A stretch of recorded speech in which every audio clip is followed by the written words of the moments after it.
الحمد لله وحده والصلاة والسلام على من لا نبي بعده أما بعد وقال الله تبارك وتعالى في كلامه المجيد والفرقان الحميد فأعوذ بالله من الشيطان الرجيم بسم الله الرحمن الرحيم إنما يخشى الله من عباده العلماء وقال رسول الله صلى الله عليه وسلم طلب العلم فريضة على كل مسلم أو كما قال عليه الصلاة والسلام اللهم صل على محمد وعلى آل محمد في أول وأوسط وآخر كلامنا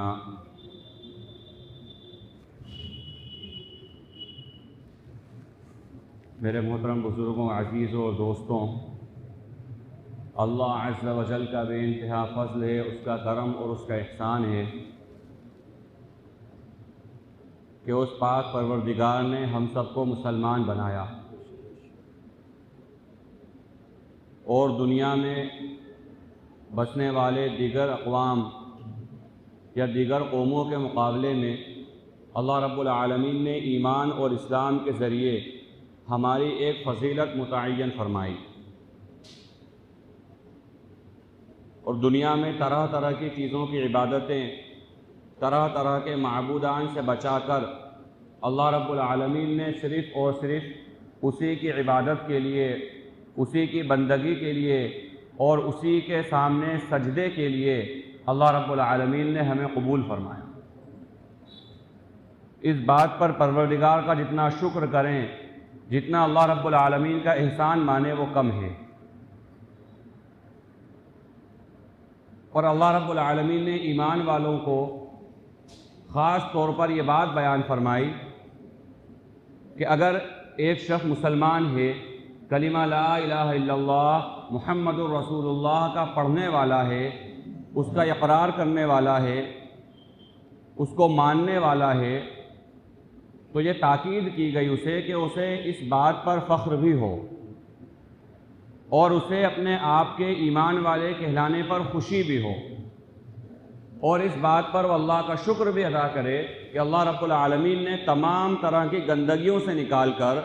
تمام طرح کی بری عبادات سے نکال کر خالص عبادت کے لیے اور اللہ رب العالمین کی رضا کے لیے ہمیں متعین فرمایا۔ تو یہ اللہ رب العالمین کا بڑا فضل، اس کا کرم اور اس کا احسان ہے۔ اور اسی کے ساتھ ساتھ اللہ رب العالمین نے ایمان والوں کو ایک اہم چیز یا ایک اہم کام کی ذمہ داری بھی عطا فرما دی۔ چنانچہ ہم اور آپ خوب اچھی طرح جانتے ہیں کہ جب اللہ کے نبی صلی اللہ علیہ وسلم پر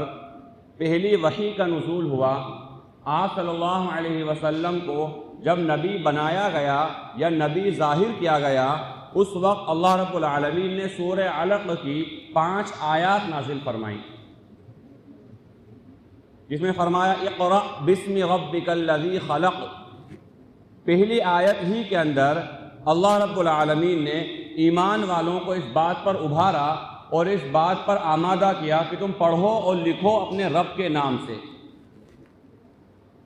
ذرا تصور کریں اس وقت کو کہ وہ ایسی قوم تھی یا وہ ایسا زمانہ تھا یا وہ ایسے لوگ تھے کہ جن کے یہاں پر پڑھے لکھے افراد بہت کم تھے، یعنی معدود چند افراد، ان لوگوں کو انگلیوں پر گن لیا جائے، ان انگلیوں پر شمار کر لیا جائے، اتنے کم لوگ وہاں پر پڑھے لکھے تھے،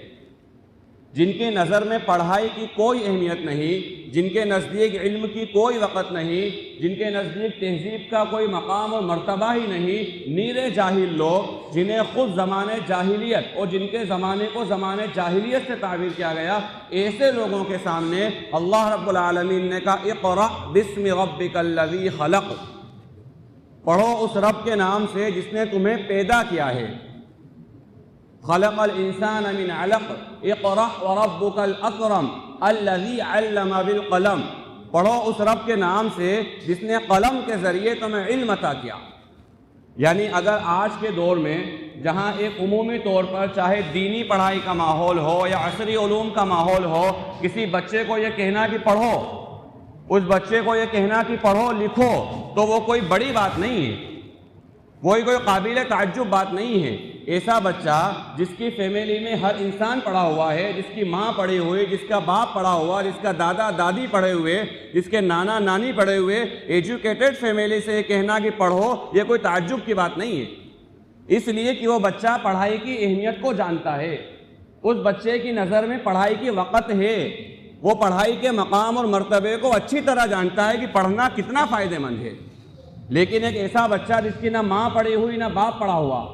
جس کے خاندان میں کوئی پڑھا ہوا نہیں ہے، جس کے دادا دادی پڑھے ہوئے نہیں، جس کے نانا نانی پڑھے ہوئے نہیں، جس کے چچا ماموں خالہ کوئی پڑھا ہوا نہیں ہے، اس بچے کو یہ کہنا کہ پڑھو تو وہ سر سے لے کے پاؤں تک دیکھے گا کہ یہ کس دنیا کی بات کر رہا ہے، پڑھنے سے کیا ہوتا ہے، پڑھائی آخر کیوں ضروری ہے؟ نہ ہمارا باپ پڑھا ہوا ہے، نہ ہماری ماں پڑھی ہوئی ہے، پھر بھی ہم زندگی گزار رہے ہیں، نہ ہمارے دادا دادی پڑھے ہوئے لیکن اس کے باوجود بھی ہم زندگی گزار رہے ہیں۔ تو ایسے شخص کو یا ایسے بچے کو پڑھائی پر آمادہ کرنا جس نے پڑھائی کو دیکھا ہی نہیں، جس نے پڑھائی کو سمجھا ہی نہیں، جو پڑھائی کے مقام مرتبے کو جانتا ہی نہیں ہے، اس کو کہنا پڑھو یہ بہت بڑی بات ہے۔ تو قرآن کریم میں اللہ رب العالمین نے اس قوم کو کہا کہ پڑھو کہ جہاں پر پڑھے لکھے افراد بہت کم تھے، انگلیوں پر گن لیے جانے والے لوگ، جو کم پڑھے لکھے لوگ، جہاں پر علم کا کوئی تصور نہیں، تہذیب کا کوئی تصور نہیں، ثقافت کا کوئی تصور نہیں، تہذیب اور تمدن سے ناآشنا لوگ، انہیں اللہ رب العالمین نے کہا کہ پڑھو، اور پڑھنے کے ساتھ ساتھ یہ قید بھی لگا دی، یہ بات بھی بتا دی، اور یہ بات کی تعلیم و تربیت بھی کر دی کہ دیکھو پڑھو اللہ کے نام سے جس نے تمہیں پیدا کیا ہے۔ حضرات مفسرین اس آیت کے تحت بیان فرماتے ہیں کہ وہ علم جو اللہ رب العالمین سے ملا دے، وہ پڑھائی جو اللہ رب العالمین کا تعارف کرا دے، اور وہ تعلیم و تربیت جو پروردگار کے در پہ لا کے ڈال دے، کہا وہ مطلوب ہے، وہ پسندیدہ ہے، اس کی ڈیمانڈ ہے، وہ چاہی جا رہی ہے۔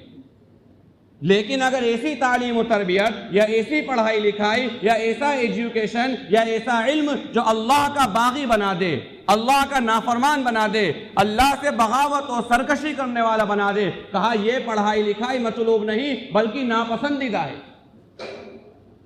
یعنی اگر کوئی شخص پڑھ رہا ہے، علم حاصل کر رہا ہے، حتیٰ کہ دنیاوی عصری علوم تو بہت دور کی بات ہے، اللہ کے نبی صلی اللہ علیہ وسلم نے علماء کے بارے میں بیان فرمایا، اور ان لوگوں کے بارے میں بیان فرمایا جو علم دین سیکھ رہے ہیں، جو علم دین پڑھ رہے ہیں، جو اپنے اساتذہ کے سامنے بیٹھ کر قرآن و حدیث پڑھ رہے ہیں، ان کے تعلق سے اللہ کے نبی صلی اللہ علیہ وسلم نے فرمایا کہ بہت بڑا گنہگار، وہ بہت بڑا خطا کار ہے وہ شخص جو اپنے دین کو دنیا طلبی کے لیے حاصل کرے، جو علم اس لیے حاصل کرے کہ اس کے ذریعے مجھے دنیا ملے۔ کہا یہ شخص اللہ کی نظر میں پسندیدہ نہیں ہے، اللہ کے یہاں پر اس کی سخت پکڑ ہے اس شخص کی جو اپنے علم کے ذریعے دنیا کا طالب ہو، جو اپنے علم کے ذریعے دنیا چاہتا ہو۔ کہا یہ شخص اللہ کو پسندیدہ نہیں ہے۔ تو اگر ایسا علوم یا ایسی پڑھائی یا ایسا ایجوکیشن جو اللہ کا باغی بنا دے، اللہ کا نافرمان بنا دے، اور اللہ رب العالمین کی خیانت کرنے والا، اللہ کی نعوذ باللہ نافرمانی کرنے والا بنا دے، تو اللہ تبارک و تعالیٰ کو یہ علم پسندیدہ نہیں ہے۔ لہذا ہمیں سب سے پہلے اس بات پہ غور کرنا ہے اور اس بات کا تجزیہ کرنا ہے، ہمیں اپنے آپ سے پوچھنا ہے، ہمیں اپنی ذات کا مطالعہ کرنا ہے کہ جس زمانے کے اندر، جس دور کے اندر، جن حالات کے اندر ہم زندگی گزار رہے ہیں، ہمارے صبح و شام جہاں پر گزر رہے ہیں، وہ کون سی جگہیں ہیں یا وہ کون سے موقع ہیں کہ جہاں پر ہم اللہ رب العالمین کی فرمانبرداری کر رہے ہیں، یا وہ کون سے موقع اور کون سی جگہیں ہیں جہاں پر ہم اللہ کی نافرمانی کر رہے ہیں۔ آج دنیا کے اندر، ہمارے ملک کے اندر الحمدللہ، ہماری قوم کے اندر ایک تعلیم کے تعلق سے بیداری پیدا ہوئی ہے۔ الحمدللہ یہ بڑی حوصلہ امید پیدا کرنے والی بات ہے کہ آج جو ہے کوئی والد اگر پڑھے ہوئے نہیں ہے پھر بھی وہ چاہتے ہیں کہ میرا بچہ پڑھے، کوئی ماں پڑھی ہوئی نہیں ہے چاہے دنیاوی اعتبار سے بھی ہو تو وہ چاہتی ہے کہ میرے بچے پڑھیں۔ اسی لیے کہا جاتا ہے کہ مائیں بسا اوقات غربت کی وجہ سے حالات کی تنگی کی وجہ سے گھروں پر جھاڑو پوچھا کر کے اپنے بچوں کو پڑھا لیتی ہے۔ یہ اس وجہ سے ہوا کہ ان کی نظر میں پڑھائی کی اہمیت ہے، اور یہ اس وجہ سے ہوا کہ ان کی نظر میں پڑھائی لکھائی کی اہمیت ہے۔ وہ خوب اچھی طرح اس بات کو سمجھتے ہیں کہ ایک اچھے معاشرے کے اندر بہترین زندگی گزارنے کے لیے تعلیم ضروری ہے۔ یہ خوب اچھی طرح سے اس بات کو الحمدللہ اب ہم لوگ بھی سمجھ رہے ہیں، حالانکہ بڑی دیر سے آنکھ کھلی، بڑی دیر سے ہم سو رہے تھے، بڑے زمانے سے ہم سو رہے تھے، لیکن الحمدللہ ثم الحمدللہ پہلے کے مقابلے میں کچھ اویئرنیس آئی ہے، کچھ بیداری آئی ہے۔ لیکن جو اصل پیغام ہے میرے عزیزوں وہ یہ ہے کہ اللہ رب العالمین نے جو ہمیں ذمہ داری دی ہے، اس ذمہ داری کو ہمیں دین کے تحت پورا کرنا ہے۔ اس ذمہ داری کے اندر ہمیں اس بات کو دیکھنا ہے کہ یہاں اللہ کا حکم کیا ہے اور اللہ کے نبی صلی اللہ علیہ وسلم کا طریقہ کیا ہے۔ جہاں امت کے اندر پڑھائی لکھائی کے تعلق سے بیداری آ رہی ہے، لوگ پڑھنے لکھنے کی ضرورت کو سمجھ رہے ہیں، اس کی اہمیت کو سمجھ رہے ہیں، وہیں اس پڑھائی لکھائی کے ذریعے اس چور راستے سے اللہ ہماری حفاظت فرمائے کہ ہمارے بچوں کے اندر، ہمارے بیٹوں بیٹیوں کے اندر، ہمارے بھائیوں اور بہنوں کے اندر ارتداد بھی آ رہا ہے۔ ارتداد یعنی ہمارے دین کو چھوڑنا، ارتداد یعنی نعوذ باللہ ثم نعوذ باللہ اسلام سے بیزار ہونا۔ ارتداد کا مطلب یہ ہے کہ نعوذ باللہ ہمیں ہمارے دین سے محبت نہیں ہے۔ ارتداد کا مطلب یہ ہے کہ ہمیں ہمارے دین کی فکر نہیں ہے۔ ارتداد کا مطلب یہ ہے کہ ہم نعوذ باللہ ثم نعوذ باللہ اسلام کو پسند نہیں کرتے۔ ہمارے بچوں کا ہم مطالعہ کریں اور ان کے صبح و شام کو دیکھیں، ان کی عادت و اطوار کو دیکھیں، ان کی باتوں کو سنیں اور ان کے ساتھ ذرا وقت لگائیں تو ہمیں پتہ چلے گا کہ ہمارے بچے کس طرح سے اور کس سازش کے تحت ہمارے بچوں کے اندر ارتداد پھیل رہا ہے۔ اسی کو حضرت مولانا علی میاں صاحب نور اللہ مرقدہ نے ایک بہت بہترین بات بیان فرمائی، بہت زبردست بات بیان فرمائی۔ آپ نے زر سے لکھنے لائق جملہ بیان فرمایا، یہ کہا کہ ہمیں احساس تک نہیں ہے، ہمیں اس بات کا احساس نہیں ہے، لیکن ہمارے بچوں کو ان کی ماؤں کی گود سے بہت خاموشی کے ساتھ چھینا جا رہا ہے۔ ہمارے بچوں کو ان کی ماؤں کی گود سے بہت خاموشی کے ساتھ چھینا جا رہا ہے۔ اس طرح سے ارتداد سرایت کر رہا ہے مسلمانوں کے اندر، اس طرح ہماری تہذیب اور تمدن کے اندر غیر مسلمانہ کلچر، غیر مسلمانہ تہذیب، غیر مسلمانہ رسم و رواج ہمارے مسلمان بچوں کے اندر جس تیزی کے ساتھ سرایت کر رہے ہیں، اللہ نہ کرے اگر اس کی حفاظت نہیں کی گئی اور اگر اس کے اوپر بند نہیں باندھا گیا اور اگر اس کے روکنے کا انتظام نہیں کیا گیا تو کل کو آنے والے حالات نعوذ باللہ ایسا نہ ہو کہ ہمارا اس ملک کے اندر اسلامی تشخص کے ساتھ رہنا مشکل ہو جائے۔ کہیں ایسا نہ ہو کہ ہمارے بچے نام کے مسلمان تو بچیں، یعنی ان کے نام عبداللہ عبیداللہ چاہے رہیں لیکن وہ باطل کے اعلی کار بن جائیں۔ کہیں ایسا نہ ہو کہ وہ نام کے اعتبار سے مسلمان بچیاں ہیں، فاطمہ اور خدیجہ ہیں، لیکن کہیں ایسا نہ ہو کہ وہ باطل کے اعلی کار بن جائیں۔ یہ اس لیے ہو رہا ہے یا اس لیے ہوگا کہ ہم نے ہمارے اعتبار سے بچوں کو تعلیم و تربیت کے لیے اعلیٰ سے اعلیٰ انتظام کیا، اور یہ اعلیٰ سے اعلیٰ انتظام ہونا بھی چاہیے۔ ایک باپ کی ذمہ داری ہے کہ اپنے بیٹے کے لیے اور اپنی بیٹی کے لیے بہترین چیز کا انتخاب کرے۔ ایک باپ کا فریضہ ہے کہ جو چیز وہ پسند کر رہا ہے دنیا کے اعتبار سے بہترین چیز، اگر اللہ نے اس کو طاقت دی ہے، اس کو حیثیت دی ہے، تو بہترین سے بہترین چیز اپنے بچوں کے لیے متعین کرے۔ لہذا اچھے اسکولوں کا انتخاب کرنا، اچھے کالجوں کا انتخاب کرنا، اچھی یونیورسٹیوں کا انتخاب کرنا، یہ ایک انسان کی ذمہ داری ہے۔ اس سے کوئی انکار نہیں کر رہا، اس سے کسی کو انکار نہیں ہے، ہر شخص اس بات کو تسلیم کرتا ہے۔ بلکہ علماء نے تو یہاں تک لکھا ہے کہ اگر اسلامی نظام ہو اور اسلامی حکومت ہو اور جہاں مسلمانوں کا غلغلہ ہو اور مسلمانوں کا زور ہو، اس جگہ پر جس طرح علماء حق کا بنانا فرض کفایہ ہے، یعنی پوری کی پوری بستی کی ذمہ داری ہے کہ یہاں 2 4 5 عالم حق ہوں، پوری بستی کی ذمہ داری ہے کہ 2 4 علماء حق ہوں جو امت کی صحیح رہنمائی کر سکیں، امت کی صحیح تعلیم و تربیت کر سکیں۔ جس طریقے سے اس بستی کے لیے 2 4 عالم حق ہونا ضروری ہے، اسی طریقے سے اس بستی کے لیے 2 4 مسلمان ماہر ڈاکٹر ہونا بھی ضروری ہے۔ اسی طریقے سے اس بستی کے لیے 2-4 مسلمان ماہر انجینئر ہونا بھی ضروری ہے.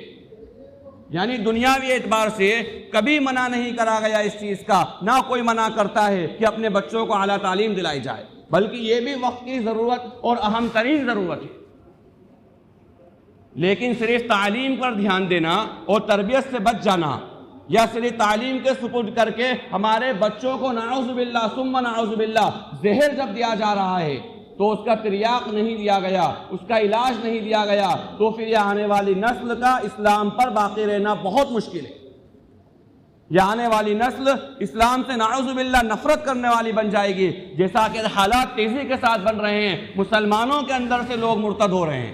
مسلمان رات دن ہم اس بات پر بڑے خوش ہوتے ہیں، اور یہ ہونا بھی چاہیے کہ انسان کا ایمانی تقاضا ہے کہ دنیا کے اندر اسلام پھیل رہا ہے،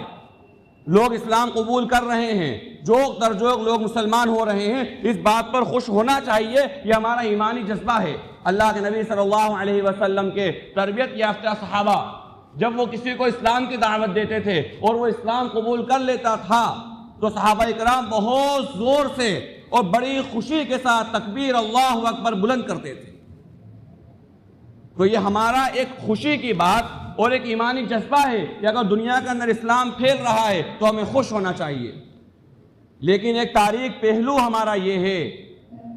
ایک اندھیرے والی جگہ کے اندر لا کر ہمیں اس اعتبار سے کھڑا کر دیا گیا ہے کہ ہمارے جس طرح اسلام پھیل رہا ہے اسی طرح لوگ مسلمان اسلام چھوڑ بھی رہے ہیں. لوگ اسلام کو خیرآباد بھی کہہ رہے ہیں. رات اور دن لوگوں کی باتیں آ رہی ہیں، کسی کے ڈاکیومنٹری آ رہی ہے، کسی کا لٹریچر آ رہا ہے، کسی کا انٹرویو آ رہا ہے کہ ہم پہلے مسلمان تھے اب ہم مسلمان نہیں ہیں. تو یہ اسلام سے نفرت اور اسلام سے بیزاری اس وجہ سے ہوئی کہ ہم نے ہمارے بچوں کے دلوں کے اندر اسلام کو گھول کر نہیں پلایا. ہم نے ہمارے بچوں پہ ہر طرح کی محنت کری، دنیاوی اعتبار سے خوب اعلیٰ سے اعلیٰ پڑھائی کا انتظام کرا، خوب بہترین سے بہترین لباس کا انتظام کرا، کم عمر کے اندر بہت ساری مہلک چیزیں ہم نے ان کے سپرد کر دی. لیکن ہم نے سب سے زیادہ اہمیت والی جو چیز تھی وہ اسلام سے محبت، وہ ہم نے ہمارے بچوں میں نہیں ڈالی. اور اگر آج ہم نے ہمارے بچوں میں اسلام سے محبت نہیں ڈالی اور اسلام کا جذبہ اگر ہم نے ہمارے بچوں کے اندر نہیں ڈالا تو نعوذ باللہ یہ آنے والی نسل جو آج کے بچے ہیں کل کے بڑے ہو جائیں گے. آج جو بچے نابالغ نظر آ رہے ہیں کل کو یہ بالغ مرد بننے والے ہیں. یہ نابالغ بچیاں اور بیٹیاں جو نظر آ رہی ہیں کل کو یہ بالغہ خاتون بننے والی ہیں. اگر بچپنے سے اگر ان کے دل میں اسلام کو پیوست نہیں کیا، اگر بچپنے سے ان کو اسلام نہیں سکھایا اور اسلام سے محبت اگر ہم نے نہیں کرائے تو پھر آنے والے وقت کے اندر یہاں پر اسلام کا رہنا ناممکن ہے، مسلمان کا وجود ناممکن ہے. اس لیے میرے عزیزوں، جو بچوں کی تعلیم و تربیت، جو ہمارے بچے کس طرح مسلمان رہیں، ہمارے بچے کس طرح اسلام پر رہیں، اس کے لیے صحابہ اکرام کے دور سے لے کر آج تک کے ادوار کی پورے تاریخ کا مطالعہ کریں، غور و فکر کریں کہ کس طرح ہمارے علماء نے، فقہاء نے اور امت کے ذمہ داروں نے جس وقت اللہ رب العالمین نے اسلام کو غلبہ دیا اور جہاں مسلمانوں کی حکومت تھی، کس طرح حکام وقت نے مسلمان بچوں کے لیے مدارس کا اور مکاتب کا جال بچھایا. اگر مدارس اور مکاتب ایک تصور کر لیا جائے، صرف اللہ ہم سب کی حفاظت فرمائے وہ دن نہ آئے، لیکن ایک تصور کر لیا جائے کہ اگر ہمارا علاقے کو ہم دیکھ لیں، پوری دنیا کا سروے کرنے کا سب سے بہترین طریقہ یہ ہوتا ہے کہ اپنے گھر سے انسان شروع کرے، اپنے علاقے اپنے محلے سے انسان شروع کرے. اگر ہم ہمارے علاقے کو اور ہمارے محلے کو دیکھ لیں، ذہن میں سوچ لیں کچھ دیر کے لیے کہ اگر یہاں پر ایک بھی مدرسہ نہ ہو اور یہاں پر ایک بھی مکتب نہ ہو، یعنی وہ جگہ جہاں بچوں کا ایمان و یقین سکھایا جا رہا ہو، بچوں کو مسلمان بنانے کی فکر کری جا رہی ہو، اگر یہ نہ ہو، صرف ذہن میں ہم یہ سوچ لیں کہ اگر یہ نہ ہو، تو اتنے ہونے کے باوجود جب ہمارے بچوں کا یہ عالم ہے اور اتنے ہونے کے باوجود جب مسلمانوں کے اندر دین سے بیزاری کا یہ عالم ہے، تو اگر نہ ہوئے تب کیا ہوگا؟ سیدنا فاروق اعظم رضی اللہ تعالی عنہ کے بارے میں علماء نے لکھا ہے کہ آپ رضی اللہ تعالی عنہ نے جب اسلامی حکومت کے حاکم بنے اور جب امیر المومنین اور خلیفۃ المسلمین بنے تو دیگر سارے کاموں کے مقابلے میں سب سے پہلا کام یہ کیا، سب سے پہلا کام فاروق اعظم رضی اللہ تعالیٰ عنہ کی سیرت میں علماء نے لکھا ہے کہ سب سے پہلا کام انہوں نے یہ کیا کہ مسلمانوں کے بچوں کے لیے مکتب قائم کیا، اور مکتب قائم کرنے کے ساتھ وہاں پر ماہر اساتذہ کو بٹھایا، اور اساتذہ کی ذمہ داری اور کفالت اسلامی حکومت کے سپرد کری، اور یہ کہا کہ یہ قوم کے نونہال ہیں، ہم نے اسلام قبول کرا اللہ کے نبی صلی اللہ علیہ وسلم کے دست مبارک پر، اور اللہ کے نبی صلی اللہ علیہ وسلم کے دنیا سے جانے کے بعد جو حالات بنے ہیں، جس تیزی کے ساتھ لوگوں نے اسلام مخالف کام کرے ہیں، اللہ نہ کرے اگر ان بچوں کو ہم نے مسلمان باقی نہیں رکھا، اگر ان بچوں کی تعلیم و تربیت اگر ہم نے نہیں کری، تو پھر آنے والے وقتوں کے اندر اسلام پوری دنیا بہت بڑی بات ہے جزیرۃ العرب کے اندر سمٹ کر رہ جائے۔ فاروق اعظم رضی اللہ تعالیٰ عنہ نے اپنے عہد خلافت کے اندر سب سے پہلا کام ہی یہ کیا کہ اپنے بچوں کے لیے مسلمان بچوں کے لیے بہترین مکاتب کا قیام کیا۔ حضرت عبداللہ ابن مسعود رضی اللہ تعالیٰ عنہ بیان فرماتے ہیں کہ اگر کوئی مسجد ہے، بڑا تلخ جملہ ہے، بڑی معذرت کے ساتھ میں کہہ رہا ہوں اور بڑی ذمہ داری کے ساتھ یہ بات کہہ رہا ہوں، یہ کہا اگر کوئی مسجد ہے جہاں صبح و شام اللہ کی عبادت کی جاتی ہے، جہاں سجدے کیے جاتے ہیں، فجر سے لے کے عشاء تک آباد رہنے والی مسجد، فرماتے ہیں کہ اگر اس مسجد کے اندر بچوں کی تعلیم و تربیت کا انتظام نہیں ہے، اگر اس مسجد کے اندر مکتب نہیں ہے، اگر اس مسجد کے اندر بچوں کو ایمان یقین سکھانے کا کوئی انتظام نہیں ہے، تو کہا وہ ویران گھر کی طرح ہے۔ مسجد کے بارے میں کہا کہ وہ ویران گھر کی طرح ہے، اس لیے کہ مسجد کا صرف مقصد عبادت نہیں ہے۔ صحابہ اکرام کے دور میں مسجد کے اندر کئی سارے کام ہوا کرتے تھے، وہاں تعلیم و تعلم بھی تھا، وہاں دعوت و تبلیغ بھی تھی، وہاں خدمت خلق بھی تھا، وہاں لوگوں کے آپسی مذاکرات بھی تھے، وہاں لوگوں کے دکھوں اور تکلیفوں کو دور کرنا بھی تھا۔ اللہ کے نبی صلی اللہ علیہ وسلم اور ان کے تربیت یافتہ صحابہ اس انداز سے وہاں بیٹھا کرتے تھے کہ بہت سارے مسائل مسجد کے اندر حل ہوا کرتے تھے، اور یہ مسجد سے اگر امت کو جوڑ دیا گیا، اگر بچپنے سے بچوں کے دل میں مسجد کی عظمت ڈال دی گئی اور بچوں کو بتا دیا گیا کہ مسجد کیا ہے، بچوں کو مقام سمجھا دیا گیا مسجد کا، تو بڑے ہونے کے بعد ہماری پیشانی پہ شل نہیں آئے گا کہ یہ بچے اتنے بڑے ہونے کے باوجود کرکٹ کھیل رہے ہیں، یہ مسجد کیوں نہیں آ رہے۔ اگر بچپنے سے ان کو سکھا دیا گیا کہ مسجد مسلمانوں کی پناہ گاہ ہے، مسجد مسلمانوں کا ہیڈ کوارٹر ہے، مسجد مسلمانوں کا قلعہ ہے، جب یہ بات بچوں کو سکھا دی جائے بچپن سے، تو مسجد سے محبت اور مسجد سے انس انہیں پیدا ہو جائے گا۔ تو فرمایا کہ اگر مسجد کے اندر بچوں کی تعلیم و تربیت کا انتظام نہیں ہے تو مسجد عبادت کے لیے تو ہے بہرحال، لیکن وہ ویران گھر کی طرح ہے۔ یہ سوچ لے کہ وہاں کوئی آبادی نہیں ہے، اس لیے کہ مسجد کی بقا بچوں کی تعلیم و تربیت سے ہے۔ اسی لیے حضرت مولانا علی میاں صاحب نور اللہ مرقدہ ایک بات بیان فرماتے تھے کہ ہم کسی مسجد کا شہید ہو جانا، کسی مسجد کا منہدم ہو جانا، ہمارے دلوں پر ہتھوڑے چلتے ہیں، اور واقعی یہ بات ہے کہ انسان تجربہ کر کے دیکھ لے کہ اللہ نہ کرے اگر کوئی مسجد شہید کر دی جاتی ہے یا کوئی مسجد پر باطل قبضہ کر لیتا ہے تو اس کا صبر ایمان والے کو نہیں آتا ہے۔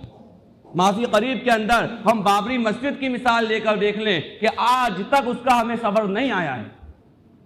آج تک اس چیز کا صبر نہیں آیا کہ جہاں پر کلمہ لا الہ الا اللہ بلند ہوتا تھا، جہاں اذانیں ہوتی تھی، جہاں اقامت ہوتی تھی، جہاں اللہ اور اس کے رسول کا نام بلند ہوتا تھا، اس جگہ کو ہم سے چھین کر غیر اللہ کی عبادت کے لیے دے دیا گیا۔ آج تک مسلمانوں کو اس کا صبر نہیں آتا ہے، اور ایک ایمانی جذبہ ہے، ایمانی کیفیت ہے کہ آنا بھی نہیں چاہیے، بلکہ ہمیں اس بات کا ارادہ کرنا چاہیے، عزم مصمم کرنا چاہیے کہ اللہ نے قرآن میں بات بیان فرمائے کہ تلک الایام نداولھا بین الناس، ان دنوں کو اللہ لوگوں کے درمیان پھیرتا رہتا ہے۔ آج کے جو حاکم ہیں وہ قیامت تک حاکم نہیں رہیں گے، اور آج کے جو محکوم ہیں وہ قیامت تک محکوم نہیں رہیں گے۔ لہذا ہمیں جب اس چیز کا صبر نہیں آتا ہے، ہمیں برداشت نہیں ہوتی ہے، ہمیں یاد آ جاتی ہے کہ ہم سے ایک چیز لے لی گئی، اللہ کے گھر کو لے کر غیر اللہ کی عبادت کے لیے دے دیا گیا، ہمیں اس بات پہ صبر نہیں آتا ہے۔ تو کہا کہ جس طریقے سے ایک ایمان والے کو کوئی مسجد شہید ہو جائے اور اس پہ صبر نہیں آتا، تو اس سے زیادہ خطرناک، کسی مسجد کے شہید ہو جانے سے زیادہ خطرناک ہے کسی مسجد میں مکتب کا بند ہو جانا یا کسی مدرسے کا چلتے ہوئے بند ہو جانا، یہ مسجد کے شہید ہو جانے سے بھی زیادہ خطرناک ہے۔ اللہ ہماری حفاظت فرمائے۔ ہم نے مکاتب کی اہمیت کو سمجھا ہی نہیں ہے کہ مکاتب ہے کیا۔ امت کا ایک بہت بڑا طبقہ بہت بڑا طبقہ، میں کوئی سروے کے اوپر بات نہیں کہہ رہا، عام طور پہ ہم تجزیہ کر لیں کہ امت کا بہت بڑا طبقہ یعنی 97-98% طبقہ بچوں کا وہ ہے جو مدرسے نہیں جاتا ہے،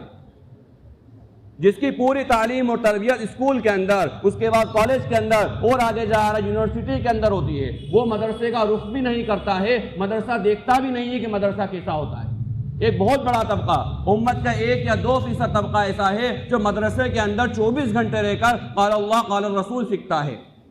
امت کا ایک بہت چھوٹا سا طبقہ ہے جو مدرسے میں جاتا ہے۔ اگر یہ 97% طبقہ اور 98% طبقہ یا بلا مبالغہ کہہ لیا جائے تو 95% طبقہ جو مدرسے کا رخ نہیں کرتا ہے، یہ صبح اسکول جاتا ہے، شام میں ٹیوشن جاتا ہے، اس کے بعد موبائل میں لگ کر کے سو جاتا ہے، اس بچے کا ایمان و یقین کہاں بچایا جائے گا؟